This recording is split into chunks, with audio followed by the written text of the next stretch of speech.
Hi friends, ಎಲ್ರಿಗೂ ನಮಸ್ಕಾರ. ಮೋಲ್ಡ್ಗೆ electrical pipe ಹಾಕುವಾಗ ಯಾವ್ಯಾವ ತಪ್ಪನ್ನು ಮಾಡಬಾರ್ದು ಅಂತ ಇವತ್ತಿನ ಈ ವಿಡಿಯೋದಲ್ಲಿ ತೋರಿಸ್ಕೊಡ್ತೀನಿ. ವಿಡಿಯೋ ತುಂಬ ಇಂಟ್ರೆಸ್ಟಿಂಗ್ ಆಗಿರುತ್ತೆ, ದಯವಿಟ್ಟು ಯಾರು ಸ್ಕಿಪ್ ಮಾಡಬೇಡಿ ಫ್ರೆಂಡ್ಸ್. ನೀವು ಈಗಾಗಲೇ ನನ್ನ ವಿಡಿಯೋ ನೋಡ್ತಾ ಇದ್ದರೆ ಲೈಕ್ ಮಾಡಿ, ಹೆಚ್ಚಿನ ವಿಡಿಯೋಗಾಗಿ ಬೆಲ್ ಬಟನ್ ಒತ್ತಿ ಸಬ್ಸ್ಕ್ರೈಬ್ ಮಾಡಿ. ಎಸ್ಪೆಷಲಿ ಹೊಸದಾಗಿ ಕೆಲಸ ಕಲಿತಿರೋರಿಗೆ ಈ ವಿಡಿಯೋ ತುಂಬ ಹೆಲ್ಪ್ ಆಗುತ್ತೆ. ಬನ್ನಿ ನೋಡೋಣ. ಹಾಗಾದರೆ ಫ್ರೆಂಡ್ಸ್, ಫಸ್ಟ್ ಮಿಸ್ಟೇಕು, ಮೆಜರ್ಮೆಂಟ್ ಟೇಪ್ನ ನೋಡಿ ಈ ಥರ ನಮಗೆ ಎದುರುಮುಖವಾಗಿ ಸ್ಟ್ರೈಟಾಗಿ ಇಡಬೇಕು. ಬಟ್ ಕೆಲವರು ಹೆಂಗೆ ಹಿಡಿತಾರೆ ಅಂತಂದರೆ, ಕೆಲವರು ಟೇಪ್ನ ಈ ಥರ ಉಲ್ಟೆ ಹಿಡಿತಾರೆ. ಸಪೋಸ್ ಅವಾಗ ಏನಾಗುತ್ತೆ ಅಂತಂತಂದರೆ,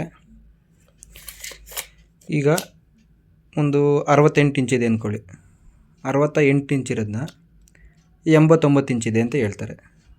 ಆಮೇಲೆ 86 ಇಂಚಿದೆ ಅಂದ್ಕೊಳ್ಳಿ, ಅದನ್ನೇನು ಮಾಡ್ತಾರೆ 98 ಇಂಚಿದೆ ಅಂತ ಹೇಳ್ತಾರೆ. ಈ ಮೆಜರ್ಮೆಂಟ್ ಟೇಪಲ್ಲೂ ಕೂಡ ಸ್ಟಾರ್ಟಿಂಗಿಂದ ರಾಂಗ್ ಟೈಪಲ್ಲಿ ಹಿಡಿತಾರೆ. ಆ್ಯಕ್ಚುಲಿ ನೋಡಿ, ಈ ಥರ ಹಿಡಿಬೇಕು ಟೇಪ್ನ. ಈ ಥರ ಹಿಡಿದಾಗ ಮೆಜರ್ಮೆಂಟು ಎಕ್ಸಾಕ್ಟಾಗಿ ಕರೆಕ್ಟಾಗಿ ಕಾಣಿಸುತ್ತೆ. ಉಲ್ಟಾ ಹಿಡಿದ್ರೆ ಉಲ್ಟಾ ಕಾಣಿಸ್ಬಿಡುತ್ತೆ. ತುಂಬ ಜನ ಈ ಮಿಸ್ಟೇಕ್ನ ಮಾಡ್ತಾರೆ, ಅದನ್ನ ಮಾಡಬೇಡಿ ದಯವಿಟ್ಟು. ಆಮೇಲೆ ನೆಕ್ಸ್ಟು, ಒಂದು ಮೆಜರ್ಮೆಂಟ್ ಏನಿದೆ, ಇವಾಗ ನೋಡಿ, ಸಪೋಸ್ ಇವಾಗ ಒಂದು 15 ಇಂಚಿದೆ. ಇದೇ ನೇರಕ್ಕೆ ನಾವು ನಿಂತ್ಕೊಂಡು ನೋಡಬೇಕು. 15 ಇಂಚು ನೇರಕ್ಕೆ ಇಲ್ಲಿಂದ ನಿಂತ್ಕೊಂಡು ಹಿಂಗೆ ನೋಡೋದು, ಇಲ್ಲ ಈ ಸೈಡಿಂದ ಈ ಥರ ನೋಡೋದು ಮಾಡಿದಾಗ ಮಾರ್ಕಿಂಗ್ ಹಾಕೋಕ್ಕೆ ಹೋದಾಗ ಅದು ಎಕ್ಸಾಕ್ಟಾಗಿ ಆ ಏನು ಇಂಚಸ್ ಇದೆ ಅಲ್ಲಿ ಬರೋಲ್ಲ, ಸೈಡಿಗೆ ಬಂದಿರುತ್ತೆ. ನಮಗೆ ಗೊತ್ತಿರೋ ನಾವು ಸ್ಟ್ರೈಟ್ ಹಾಕಿರ್ತೀವಿ ಅಂತ, ಅಲ್ಲೇ ಒಂದೊಂದು ಇಂಚ್ ಹೋಗ್ಬಿಡುತ್ತೆ ಫ್ರೆಂಡ್ಸ್. ಇದನ್ನು ಫಸ್ಟು ಮೋಲ್ಡ್ ಹಾಕ್ಬೇಕಾದ್ರೆ ಫಸ್ಟು ಮೇಯ್ನು ಇದನ್ನು ಗಮನದಲ್ಲಿ ಇಟ್ಕೊಬೇಕು. ನೆಕ್ಸ್ಟ್ ಪಾಯಿಂಟ್ ಹೇಳ್ತೀನಿ ಫ್ರೆಂಡ್ಸ್. ನೆಕ್ಸ್ಟ್ ಪಾಯಿಂಟು, ಮೋಲ್ಡಲ್ಲಿ ಏನೋ ಒಂದು ಪಾಯಿಂಟ್, ಒಂದು ಫ್ಯಾನ್ ಬಾಕ್ಸೋ ಇಲ್ಲ ಲೈಟ್ ಪಾಯಿಂಟ್ ಏನೋ ಒಂದು ಸೀಲಿಂಗಲ್ಲಿ ಹಾಕ್ತೀವಲ್ವ, ಮೋಲ್ಡಲ್ಲಿ ಹಾಕ್ಬೇಕಾದ್ರೆ ಏನು ಮಾಡ್ತೀವಿ, ಮೆಜರ್ಮೆಂಟ್ಗೆ ನಾವು ಹಿಂಗೆ ಪ್ಲೇಸ್ ಮಾರ್ಕ್ ಮಾಡ್ತೀವಿ. ತುಂಬ ಜನ ಏನು ಮಾಡ್ತಾರೆ, ಈ ಥರ ಪ್ಲೇಸ್ ಮಾರ್ಕ್ನ ಮಾರ್ಕರ್ ಪೆನ್ನಲ್ಲೋ ಇಲ್ಲ ಚಾಪೀಸಲ್ಲೋ ಮಾಡ್ತಾರೆ, ಚಿಕ್ಕದಾಗಿ ಮಾಡಿ ಹಿಂಗೆ ರೌಂಡ್ ಮಾರ್ಕ್ ಹಾಕಿರ್ತಾರೆ. ಇದನ್ನೇ ಒಂದು ಪಾಯಿಂಟ್ ಅಂದ್ಕೊಳ್ಳಿ, ಇದನ್ನ ನಾವು ಹಿಂಗೆ ಇಟ್ಟಾಗ ಏನಾಗುತ್ತೆ, ಪ್ಲೇಸ್ ಮಾರ್ಕು ಕಾಣಿಸಲ್ಲ. ಆಗೇನಾಗುತ್ತೆ, ಅಲೈನ್ಮೆಂಟು ಸ್ವಲ್ಪ ಚೇಂಜಸ್ ಆಗೋ ಚಾನ್ಸಸ್ ಇರುತ್ತೆ. 1 ಇಂಚು 2 ಇಂಚು ಈ ಥರ ಚೇಂಜಸ್ ಆಗಿರುತ್ತೆ, ಈ ಥರ ಇರುತ್ತೆ. ಹಂಗಾಗಿ ನಾವೇನು ಮಾಡಬೇಕು ಅಂತಂತಂದರೆ, ಆ ಪ್ಲಸ್ ಮಾರ್ಕ್ ಪಾಯಿಂಟ್ ಮಾಡ್ಕೊತೀವಲ್ವ, ಅದನ್ನು ನಾವು ಎಷ್ಟಾಗುತ್ತೋ ಅಷ್ಟು ಉದ್ದ ಮಾಡ್ಕೊಬೇಕು. ಉದ್ದ ಮಾಡ್ಕೊಂಡಾಗ ನಾವು ನಮ್ಮ ಪಾಯಿಂಟ್ನ ಆ ಜಾಗಕ್ಕೆ ಒಂದು ಲೈಟ್ ಪಾಯಿಂಟು ಇಲ್ಲಾಂದರೆ ಏನೋ ಒಂದು ಫ್ಯಾನ್ ಬಾಕ್ಸ್ ಇಡ್ತೀವೋ, ಸ್ಪಾಟ್ಲೈಟ್ ಬಾಕ್ಸ್ ಇಡ್ತೀವೋ, ಜಂಕ್ಷನ್ ಬಾಕ್ಸ್ ಇಡ್ತೀವೋ, ಏನೋ ಒಂದು ಅದನ್ನ ಇಟ್ಟಾಗ ನಮಗೆ ಅಲೈನ್ಮೆಂಟ್ ಪ್ಲೇಸ್ ಮಾರ್ಕ್ ಕರೆಕ್ಟಾಗಿ ನೋಡ್ಕೊಬೋದು. ಇದು 2ನೇ ಪಾಯಿಂಟು, ಗಮನದಲ್ಲಿ ಇಟ್ಕೊಬೇಕಾಗಿರೋಂಥದ್ದು. ಇದು ನೋಡೋರಿಗೆ ತುಂಬ ಸಿಂಪಲ್ಲು, ಇದನ್ನೇನು ಕೇಳ್ತವ್ರೆ ಅಂತ ಅನಿಸ್ಬೋದು. ಆದರೆ ಇದೇ ನಮಗೆ ತುಂಬ ಮಿಸ್ಟೇಕ್ ಆಗೋದು. ನಾವು 1 ಇಂಚ್ 2 ಇಂಚ್ ಬಿಡು ಅಂತ ಅಂದ್ಕೊತೀವಿ. ಒಂದು ಪಾಯಿಂಟಿಂದ ಒಂದು ಪಾಯಿಂಟ್ಗೆ 1 ಇಂಚ್ ಅಂತ ಅಂದ್ಕೊಂಡ್ರೆ, ಅದೇ ಥರನೇ ಒಂದು 6 ಪಾಯಿಂಟ್ 7 ಪಾಯಿಂಟ್ ಬಂತು ಅಂದರೆ 6 ಇಂಚಿಂದ 7 ಇಂಚು ಹೆಚ್ಚು ಕಮ್ಮಿ ಅರ್ಧ ಅಡಿ ಹೆಚ್ಚು ಕಮ್ಮಿ ಆಗೋಗಿರುತ್ತೆ. ಹಂಗಾಗಿ ದಯವಿಟ್ಟು ಮಾರ್ಕಿಂಗ್ ಹಾಕಿದಾಗ ಎಲ್ಲೇ ಮೋಲ್ಡ್ ಮೇಲೆ ಮಾರ್ಕ್ ಹಾಕಿದ್ರೂ ಇದನ್ನು ದೊಡ್ಡದಾಗಿ ಹಾಕ್ಕೊಳ್ಳಿ. ದೊಡ್ಡದಾಗಿ ಹಾಕ್ಕೊಂಡಾಗ ಪ್ಲಸ್ಸು ಮಾರ್ಕ್ ಕ್ಲೀನಾಗಿ ಸಿಗುತ್ತೆ. ಆ ಲೈನ್ನ ನೋಡಿಕೊಂಡು ನಾವು ಬಾಕ್ಸು ಅಲೈನ್ಮೆಂಟ್ ಮಾಡಿ ಫಿಕ್ಸ್ ಮಾಡ್ಕೊಬೋದು. ನೆಕ್ಸ್ಟು ಪಾಯಿಂಟ್ ಹೇಳ್ತೀನಿ. ಇಲ್ಲಿ ನೋಡಿ ಫ್ರೆಂಡ್ಸ್, ನಾನು ಆಗಲೇ ಹೇಳ್ದಂಗೆ ನಮ್ಮ ಪಾಯಿಂಟ್ನ ಎಕ್ಸಾಕ್ಟಾಗಿ ಪ್ಲಸ್ ಮಾರ್ಕ್ ಹಾಕಿ ಇಟ್ಟಿದ್ದೀವಿ. ಆಮೇಲೆ ಅದಕ್ಕೆ ಪೇಪರ್ ಇಡೋದನ್ನ ಮರಿಬೇಡಿ ಲಾಸ್ಟ್ ಮೂಮೆಂಟಲ್ಲಿ. ಅದನ್ನು ಏನಕ್ಕೆ ಅಂತ ಹೇಳ್ತೀನಿ ನಾನು. ಫ್ರೆಂಡ್ಸ್, ಇಲ್ಲಿ ನೋಡ್ಬೋದು, ಒಂದೇ ಲೈನಾಗೆ ತುಂಬ ಪೈಪ್ ಬಂದಿದ್ದಾವೆ. ಆ್ಯಕ್ಚುಲಿ ಈ ಥರ ಪೈಪ್ ಬಂದಾಗ ಪೈಪಿಂದ ಪೈಪ್ಗೆ ಸ್ವಲ್ಪ ಗ್ಯಾಪ್ ಇರಬೇಕು. ಕೆಲವ್ರು ಏನು ಮಾಡ್ತಾರೆ, ಪೈಪಿಂದ ಪೈಪು ಒಂದ್ರ ಪಕ್ಕ ಒಂದು ಕ್ಲೀನಾಗಿ ಜೋಡಿಸ್ಬಿಡ್ತಾರೆ. ಆ ಥರ ಜೋಡಿಸ್ಬಾರ್ದು. ಏನಕ್ಕೆ ಜೋಡಿಸ್ಬಾರ್ದು ಅಂತಂತಂದರೆ, ಕಾಂಕ್ರೀಟ್ ಹಾಕ್ತೀವಲ್ವಾ, ಕಾಂಕ್ರೀಟ್ ಹಾಕಿದಾಗ ಕಾಂಕ್ರೀಟು ಕ್ಲೀನಾಗಿ ಸೀಲಿಂಗಲ್ಲಿ ಕಾಂಕ್ರೀಟು ಕ್ಲೀನಾಗಿ ಫಿಲಪ್ ಆಗೋಲ್ಲ. ಅದೇ ಥರ ಗ್ಯಾಪ್ ಕೊಟ್ಟರೆ ಸೀಲಿಂಗು ಕ್ರ್ಯಾಕ್ ಬರೋಲ್ಲ, ಕ್ಲೀನಾಗಿ ಇರುತ್ತೆ. ಅದರಿಂದ ಪೈಪಲ್ಲಿ ಆದಷ್ಟು ಸ್ವಲ್ಪ ಗ್ಯಾಪ್ ಕೊಡಿ, ಓಕೆನಾ ಫ್ರೆಂಡ್ಸ್. ಇಲ್ಲಿ ನೋಡ್ಬೋದು ಡ್ರಾಪ್ ಎಷ್ಟು ಸ್ಟ್ರೈಟಾಗಿದೆ ಅಂತ. ಕೆಲವ್ರು ಏನು ಮಾಡ್ತಾರೆ ಅಂದರೆ, ಕೆಳಗಡೆ ಬಗ್ಬಿಟ್ಟು ಯಾರು ಕಟ್ತಾರೆ ಅಂತಂದ್ಬಿಟ್ಟು ಪೈಪ್ನ ಕಂಬಿಗೆ ಹಾಕ್ಬಿಟ್ಟು ಕಟ್ಟೋದೇ ಇಲ್ಲ, ಹಂಗೆ ಬಿಟ್ಬಿಡ್ತಾರೆ. ಹಾಗೇನಾಗುತ್ತೆ, ಕಾಂಕ್ರೀಟ್ ಹಾಕೋ ಟೈಮಲ್ಲಿ ವೈಬ್ರೇಟಿಂಗ್ ಇದ್ಬಿಡ್ತಾರಲ್ವ, ಅವಾಗೇನಾಗುತ್ತೆ, ಅದು ಪೈಪು ಶೇಕಾಗಿ ಕ್ರಾಸ್ ಆಗಿಬಿಡುತ್ತೆ. ಹಂಗೆ ಮಾಡಬೇಡಿ. ಆದಷ್ಟು ಕಷ್ಟ ಆದ್ರೂ ಪರವಾಗಿಲ್ಲ, ಸ್ವಲ್ಪ ಕಟ್ಟಿಸಿ. ಎಲ್ಲ ಕಡೆ ಕೆಳಗಡೆ ಗೋಡೆ ಬಂದಿರಲ್ಲ, ಕೆಲವು ಕಡೆ ಗೋಡೆ ಕಟ್ಟಿರ್ತಾರೆ, ಕೆಲವು ಕಡೆ ಈ ಥರ ಬರೀ ಹೊಡಿರ್ತಾರೆ. ಅದನ್ನು ನೋಡ್ಕೊಬೇಕು ನೀವೆಲ್ಲ ಫ್ರೆಂಡ್ಸ್. ನೆಕ್ಸ್ಟ್ ಪಾಯಿಂಟ್ ಏನು ಗೊತ್ತಾ, ಪೈಪಿಂದ ಪೈಪ್ಗೆ ಕಲರ್ ಸೇರಿಸ್ತೀವಲ್ವ, ಅಲ್ಲಿ ಮೇಯ್ನು ಕಂಬಿನ ಕಟ್ಟೋದ ಮಿಸ್ ಮಾಡಬಾರ್ದು. ಅಲ್ಲಿ ಕಟ್ಟಲೇಬೇಕು.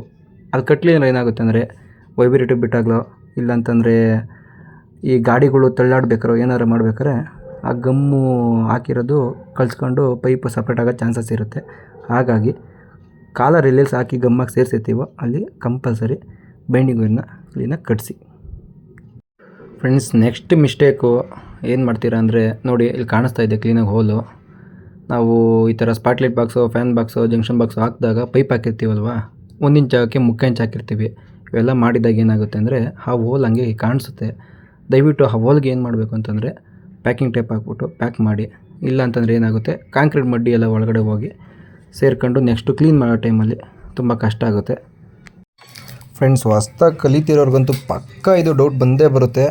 ಏನಿದು ಕಂಬಿ ಕೆಳಗೆಲ್ಲ ತೂರಿಸಿ ಮಣ್ಣಿಟ್ಬಿಟ್ಟಿದ್ದಾರಲ್ಲ ಇವರು ಅಂತ. ಹೇಳ್ತೀನಿ ಏನಕ್ಕೆ ಮಣ್ಣಿಟ್ಟಿದ್ದೀವಿ ಅಂತ. ಇಲ್ಲಿ ನೋಡಿ, ಇವಾಗ ಇಲ್ಲಿ ರೂಫಲ್ಲಿ ಕಾಣಿಸ್ತಾ ಇದೆ.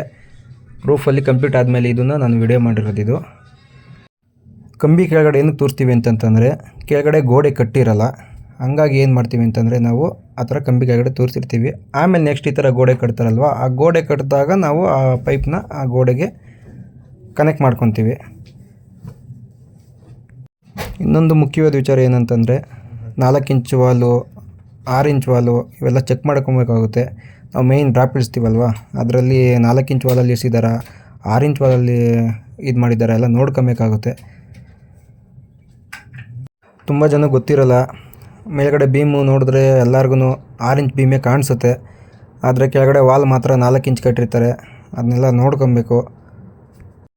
ಫ್ರೆಂಡ್ಸ್ ನೋಡಿ, ಇದು ಮೇಯ್ನ್ಸ್ ಪೈಪ್ ಕನೆಕ್ಟ್ ಮಾಡಿದ್ದೀವಿ. ಇದರಲ್ಲೇ ಮೇಯ್ನ್ ಇರೋದು. ಒಬ್ಬ ಹೆಲ್ಪರು, ಎಲೆಕ್ಟ್ರಿಷಿಯನ್ ಆಗೋ ಲಕ್ಷಣ ಇದರಲ್ಲೇ ಗೊತ್ತಾಗ್ಬಿಡುತ್ತೆ ಮೇಯ್ನು ಕೆಲಸ ಕಲಿಬೇಕಾರೆ. ಈ ಮೇಯ್ನ್ಸ್ ಪೈಪು ಕನೆಕ್ಟ್ ಮಾಡೋವಾಗ ಹೆಂಗೆ ಮಾಡಬೇಕು ಅಂತಂತಂದರೆ, ಕ್ಲೀನಾಗಿ 1 ಬೈ 1 ಆರ್ಡ್ರ್ ವೈಸು ಕ್ಲೀನಾಗಿ ಪೈಪ್ನ ಬಿಟ್ಕೊಬೇಕು. ಆಮೇಲೆ ಕನೆಕ್ಟ್ ಮಾಡ್ಕೊಬೇಕು. ಸುಮ್ಮನೆ ಹೆಂಗಂದ್ರಂಗೆ ಪೈಪ್ ಬಿಟ್ಕೊಂಬಿಟ್ರೆ ಆಮೇಲೆ ಪೈಪು ಓವರ್ಲೂಪ್ ಆಗುತ್ತೆ, ಒಂದ್ರ ಮೇಲೆ ಒಂದು ಬಂದುಬಿಡುತ್ತೆ. ನೋಡಿ, ನಾವು ಇಷ್ಟು ಕ್ಲೀನಾಗಿ ಹಾಕಿದ್ದೀವಿ. ಅದೇ ಥರ 1 ಬೈ 1 ಕ್ಲೀನಾಗಿ ಫಸ್ಟ್ ಪೈಪ್ ಎಲ್ಲಿಗೆ ಹೋಗಬೇಕು, ಸೆಕೆಂಡ್ ಪೈಪ್ ಎಲ್ಲಿಗೆ ಹೋಗಬೇಕು ಎಲ್ಲ ನೋಡ್ಕೊಂಡು ಕ್ಲೀನಾಗಿ ಬಿಟ್ಕೊಬೇಕು.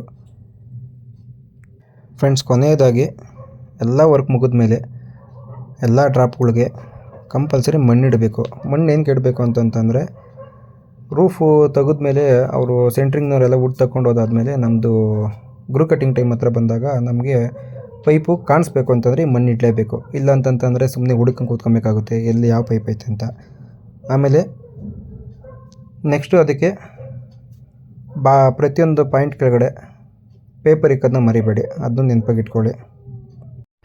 ಫ್ರೆಂಡ್ಸ್, ಈ ವಿಡಿಯೋ ನಿಮಗೆ ಮನಸ್ಫೂರ್ತಿಯಾಗಿ ಇಷ್ಟ ಆಗಿದರೆ ಮಾತ್ರ ಲೈಕ್ ಮಾಡಿ, ಶೇರ್ ಮಾಡಿ, ಮರಿದಿನ ಕಾಮೆಂಟ್ ಮಾಡಿ. ಹಾಗೆ ನನ್ನ ನೆಕ್ಸ್ಟ್ ವಿಡಿಯೋಗಾಗಿ ಸಬ್ಸ್ಕ್ರೈಬ್ ಮಾಡಿ. Thank you friends, bye.